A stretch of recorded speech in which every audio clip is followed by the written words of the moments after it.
Oke, halo semuanya, apa kabar?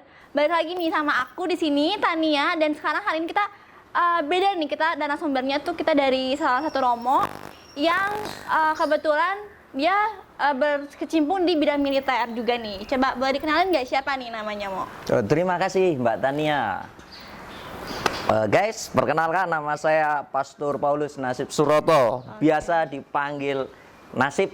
Ya, Pastor Nasib. Saya bertugas di Lanut Sulaiman di TNI AU.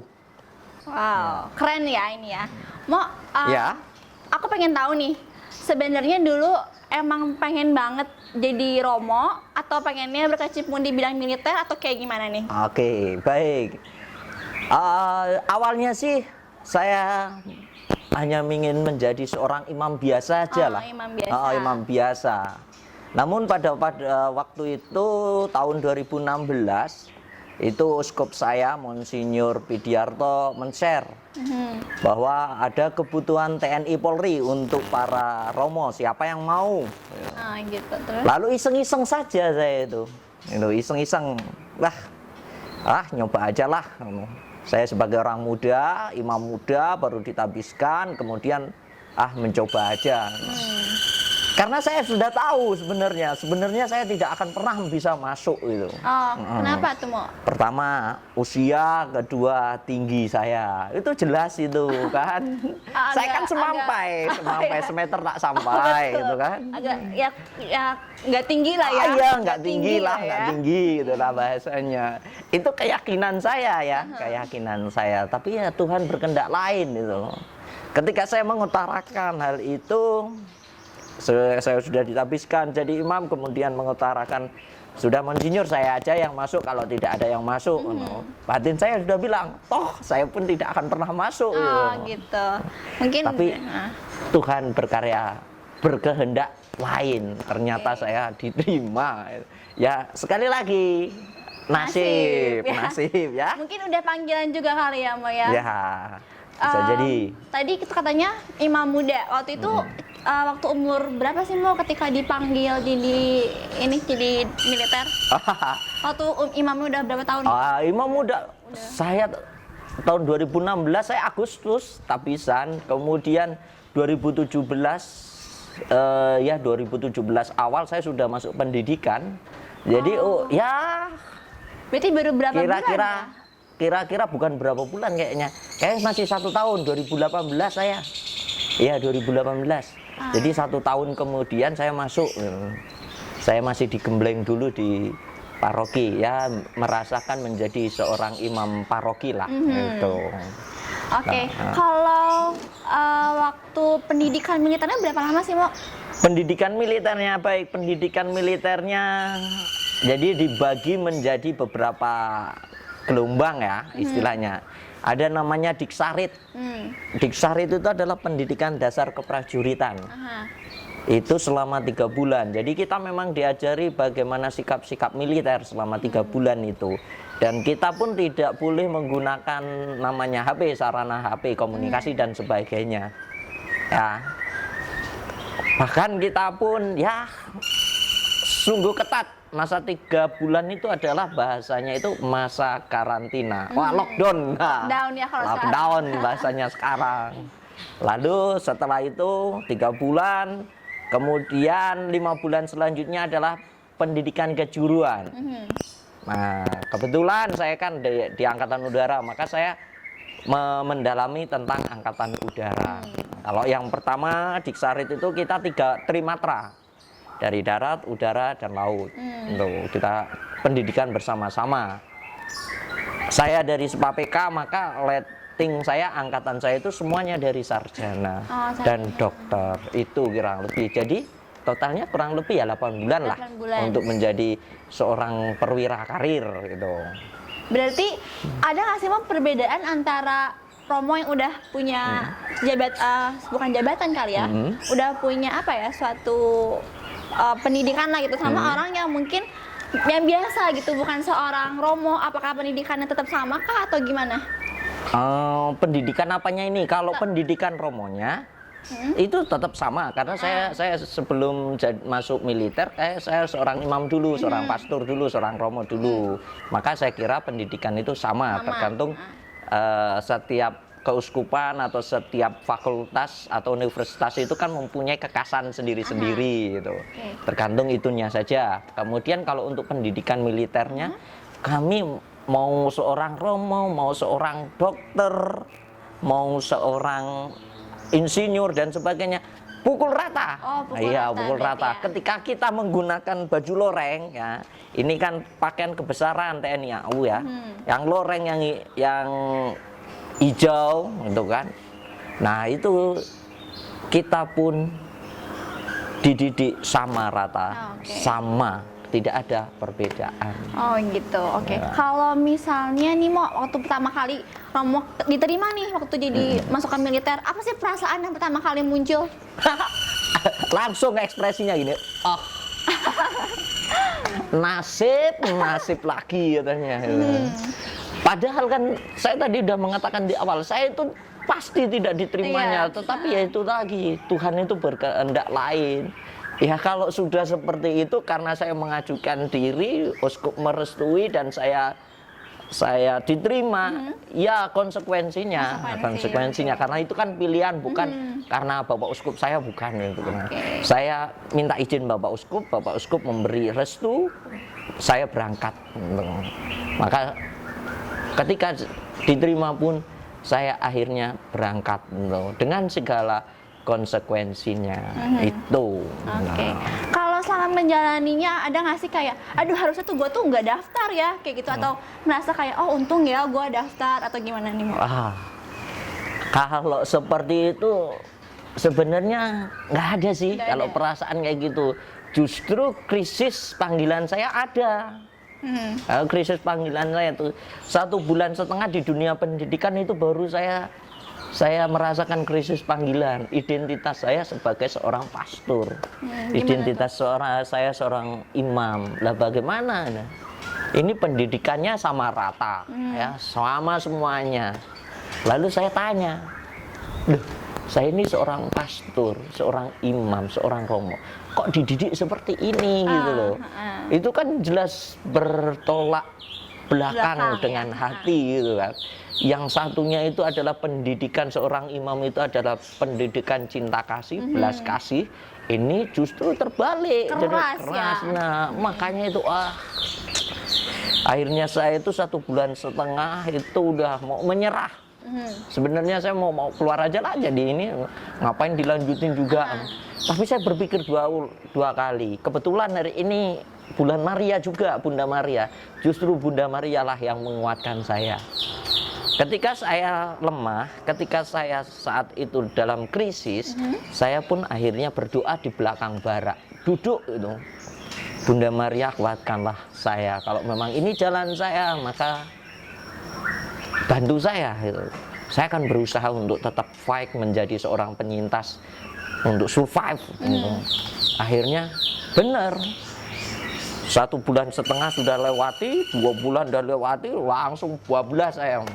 Artinya sudahlah, imam saya, pastor saya tinggal dulu lah, tinggal dulu di ruangan maksudnya. Saya identitas saya udah biarin saja lah. Bahkan letting saya, angkatan saya ya, semua tahu itu nama saya itu bukan Nasib. Tapi Romo. Romo gitu kan. Pikir mereka nama saya, tapi mereka tidak tahu bahwa Romo itu adalah panggilan untuk seorang pemuka agama gitu loh. Akhirnya ya beranjak bulan akhirnya tahu juga itu loh bahwa saya itu seorang pemuka agama, dan mereka pun salut gitu loh. Pemuka agama aja bisa seperti ini loh. Masa umatnya kalah sama pemuka agamanya. Nah, sepintas jelas seperti itulah. Nah. Berarti kira-kira setelah berapa lama baru yakin ya bahwa oke, gue tuh seorang imam dan di sini harus bisa membanggakan juga gitu. Iya, betul sekali. Setelah itu berarti selama di proses karantina dan lain-lain berarti belum pernah apa ya kayak memimpin misalnya selama itu enggak ya berarti ya? Tidak pernah, bener. untuk militer khusus ya Benar, selama untuk itu ya. khusus untuk militer, betul sekali. Itulah kerinduan saya. Maka saya pun ada pengalaman menarik. Apa tuh Mo? Ya, waktu Natal tahun 2018 itu, ya 2018, betul ya 2018 kalau nggak salah. 2016, 2017 akhir, 2017 akhir lah. Itu kan saya baru masuk. Nah di situ seorang imam bagaimana rasanya di hari Natal tidak merayakan misa. Bayangkan sekarang ya, yang ada di rumah nih, gitu, yang mendengarkan ini, yang saat situasi saat ini kena lockdown itu, Bapak Ibu sebagai umat, gitu, kena lockdown gimana perasaan pertama? Sedih sih. Sedih kan? Sedih banget kalau aku ya. Iya, sama dengan saya, seorang imam, seorang pastor, hari raya Natal tidak merayakan Ekaristi, bagaimana itu? Iya. Hancur hati, hancur pokoknya. Itulah yang menarik. Maka ya sudahlah Tuhan. Kalau ini memang kehendakmu ya udah. Saya lahir baru sebagai seorang militer itu. Ketika keluar dari karantina itu Mo, apa yang Romo lakuin? Ini kebiasaan siswa ya. Apa nih? Jadi kalau kita bukan, istilahnya kalau kita ada namanya pesiar ya, 3 bulan itu tidak boleh pesiar. Ya. Nah setelah itu boleh kita pesiar, tapi hari-hari tertentu, atau namanya IB, izin bermalam. Biasanya itu hal yang pertama kali dilakukan itu apa? Tidur sepanjang hari. Asli itu, tidur sepanjang hari. Iya, sama ngelis makanan, kira-kira makanan apa yang enak Mungkin itu. kita juga kayak gitu ya, setelah lockdown kita akan ngelis makanan setelah itu Iyalah, makan apa aja ini ya. Itu makanya itu. Ya tata aturannya 3:30 lah, 3:30 sampai jam 4 itu baru kita pulang kantor. Tapi karena situasi berbagai macam hal, kadang-kadang ya lebih dari itu gitu. Sehari-hari seperti itu. Kemudian kalau ada pun pelayanan untuk kegembalaan, kadang perayaan Ekaristi ataupun kematian itu malam, jadi jam 9.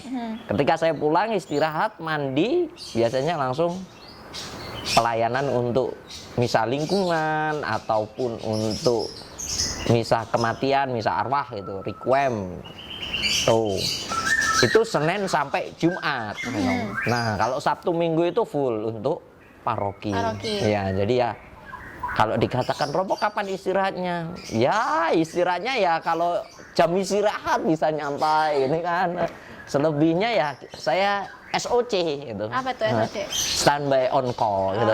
Jadi siap-siap ditelepon atau di WA dari sekretariat. Romo ada perminyakan. Oh, siap. Berangkat gitu kan. Berarti itu ada dispensasi juga ya dari pihak kemiliterannya kalau misalnya ada hal-hal yang mendesak ya dari. ya ada hal-hal mendesak gitu. Itu tugas, tapi dengan catatan ketika pelayanan sudah selesai ya balik lagi ngantor gitu. Tidak langsung bablas gitu kan, jadi kan nggak enak itu. Waduh, kok langsung bablas gitu kan. Tapi kita istilahnya tahu situasi kondisi lah gitu ya. Itu. Oke, Mo, mungkin ada nggak sih hal-hal unik ketika Romo menjadikan sebagai imam dan sebagai militer? Oh ada. Kalau saya setiap hari unik. Uniknya kenapa? Di kantor saya dipanggil Romo. Nah itu. Betul. Itu kan suatu penerimaan dari rekan-rekan sejawat sebagai seorang anggota militer itu loh. Juga kita belajar untuk memberitahu mereka gitu kan. Kan banyak juga mereka yang tidak tahu gitu loh. Kalau saya pun tidak menikah pun ya mereka juga tanya loh, kenapa kalau tidak menikah, alasannya apa gitu kan. Ada banyak macam hal lah, tapi justru disitulah saya menjadi lebih dekat ke anggota yang lainnya, rekan-rekan yang lainnya itu. Oke. Ya. Kalau masalah perjuangan nih Mo, Ya. perjuangan yang selama ini benar-benar besar banget gitu sama sebagai seorang imam dan sebagai seorang militer. Inilah. Bagi saya secara pribadi ya perjuangan yang saya alami sekarang ini hanya satu yang sangat sulit tuh. Karena kan saya di satu sisi tidak dilindungi lah, istilahnya tidak dilindungi oleh tembok pasturan gitu loh. Saya bekerjanya itu bukan dengan para romo-romo gitu kan. Mungkin banyak romo-romo kerja di kampus, kampusnya aja kampus Katolik kan. Ataupun romonya itu kerja di komisi, tetap ketemunya dengan orang Katolik. Betul.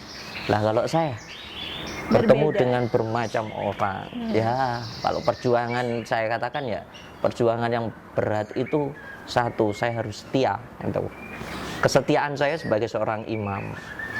Yang kedua, bagaimana saya mencintai panggilan saya itu. Panggilan sebagai seorang imam. Saya jadi tentara itu karena imam, bukan karena sayanya. Kalau saya yakin kalau karena sayanya sendiri, kayak pribadi sayanya, nggak bisa lah. Tapi karena saya seorang imam, itulah intinya perjuangan kesetiaan dan untuk mencintai panggilannya. Itu yang berat gitu. Caranya gimana sih membuat memperjuangkan dua hal ini gitu? Iya, baik. Pertama, mencintai panggilan. Saya ingat Kardinal sebelum Monsinyur Ignatius Suharyo, ya, Kardinal Darmo Atmojo, itu mengatakan bahwa ya kamu sebagai anggota TNI, ya kamu harus mencintai panggilanmu. Panggilanmu itu apa? Ya tugasmu itu. Nah, maka saya pun sebagai seorang anggota tentara, sebagai seorang imam pun, saya belajar untuk mencintai. Bukti nyatanya ya keikhlasan saya untuk mengerjakan segala sesuatu, apapun yang diperintahkan oleh atasan. Itu kuncinya mau dan ikhlas. Mau dan ikhlas ya. Mungkin terakhir nih Mo, ada nggak sih Mo pesan-pesan buat teman-teman di luar yang mungkin ingin jadi imam ataupun yang ingin masuk ke militeran? Pesannya apa nih Mo? Baik. Untuk rekan-rekan yang ingin menjadi seorang imam, pertama-tama pastikan Anda itu sehat secara jasmani dan rohani. Ya. Yang kedua, pastikan juga bahwa kalau ingin menjadi seorang anggota TNI, maka Anda harus membina, melatih tubuh Anda. Ya. Karena kadang-kadang kita dihadapkan pada situasi yang paling bawah lah istilahnya itu. Dipres pikiran kita. Jadi di saat kita dipres, ditekan, kita tetap bisa berpikiran secara normal. Kira-kira dua itu aja, ya, Nona. Sehat jasmani dan rohani, tetap bahasa singkatnya yaitu survival dan normal. Oke, mungkin itu ya dua pesan dari Romo Nasib untuk teman-teman yang mau masuk ke militeran. Oke, mungkin segitu aja sih ya ngobrol-ngobrol kita hari ini ya Mo. Mungkin di lain kesempatan kita bisa ngobrol-ngobrol lebih dalam lagi mengenai Romo Nasib sendiri ya. Oke, baik. Oke, sekian dan terima kasih.